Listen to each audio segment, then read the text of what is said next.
नमस्कार। चलिए आज एक ऐसे गजब के रहस्य की बात करते हैं। एक ऐसा राज जो विज्ञान और हमारी आस्था दोनों को ही सोचने पर मजबूर कर देता है।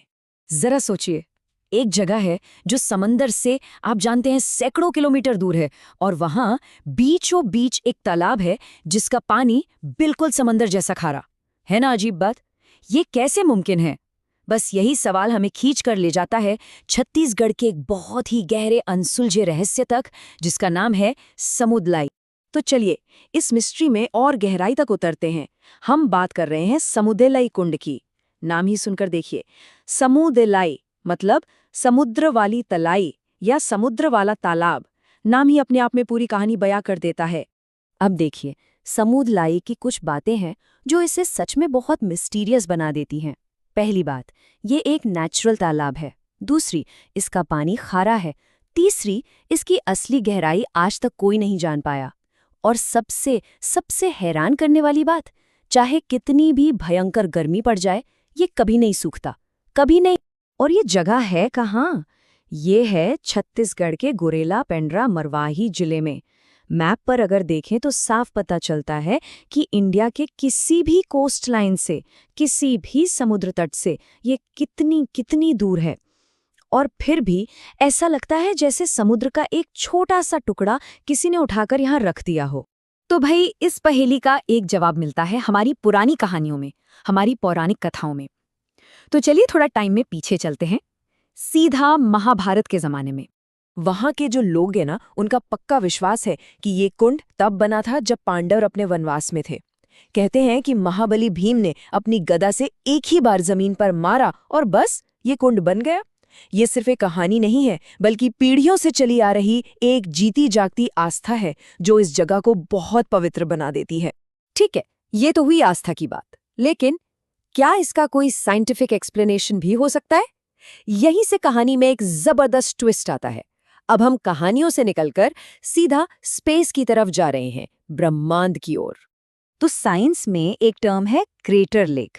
इसका मतलब क्या है? सीधा सा मतलब है, जब कोई बहुत बड़ा उल्कापिंड, मतलब कोई एस्टेरॉइड आसमान से आकर धरती से टकराता है तो एक बहुत बड़ा गड्ढा बन जाता है, और फिर जब उस गड्ढे में पानी भर जाता है तो बन जाती है क्रेटर लेक। और ये थियरी हमें सीधा ले जाती है महाराष्ट्र की फेमस लोनार लेक के पास। लोनार लेक एक कंफर्म्ड क्रेटर लेक है, मतलब वहां सच में एक उल्कापिंड गिरा था।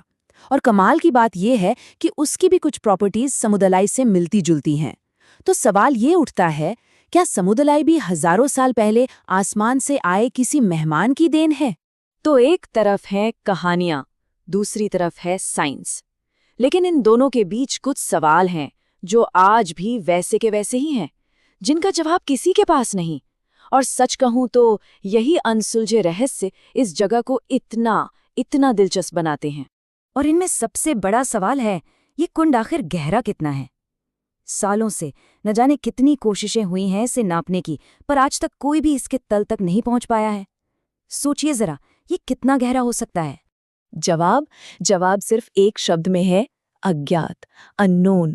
और ये एक छोटा सा शब्द ही इस जगह का सबसे बड़ा रहस्य है।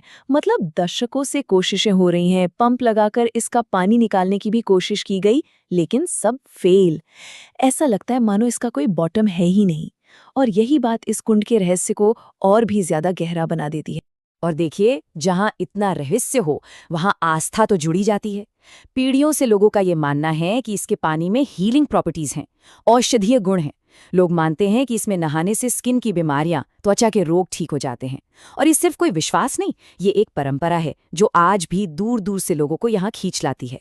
तो कुल मिलाकर हमारे सामने दो बिल्कुल अलग अलग थ्योरीज हैं। एक तरफ है आस्था जो कहती है कि इसे महाभारत के हीरो भीम ने बनाया था, और दूसरी तरफ है साइंस जो इशारा करती है कि हजारों साल पहले कोई उल्का पिंड यहाँ टकराया था। मतलब कुंड एक और उसके बनने की कहानियां दो। तो अब आप समझ रहे होंगे कि समुदलाई सिर्फ एक ज्योग्राफिकल मिस्ट्री या पहेली नहीं है। ये वहां रहने वाले लोगों के लिए, उस कम्युनिटी के लिए एक बहुत ही अहम और जीती जागती जगह है। एक ऐसी जगह जहां विश्वास और रोज की जिंदगी दोनों एक साथ चलते हैं। आज की तारीख में ये जगह सिर्फ एक रहस्यमयी कुंड नहीं है, ये वहाँ के लोगों के लिए एक पॉपुलर पिकनिक स्पॉट है, एक मिलने जुलने का अड्डा है। यहाँ मेले लगते हैं, रौनक होती है। और ये चीज़ दिखाती है कि कैसे कोई पुरानी कहानी या कोई प्राचीन जगह आज की मॉडर्न लाइफ का भी एक ज़रूरी हिस्सा बन सकती है। तो आखिर में एक सवाल तो बनता है, किसी भी जगह की सच्चाई को समझने के लिए क्या सिर्फ साइंटिफिक फैक्ट्स ही काफ़ी होते हैं, या फिर उस जगह से जुड़ी लोगों की आस्था, उनकी कहानियाँ, उनकी परंपराएं, ये सब भी उसके असली मतलब को समझने के लिए उतने ही ज़रूरी हैं? ये एक ऐसा सवाल है जिस पे सोचने में मज़ा आएगा।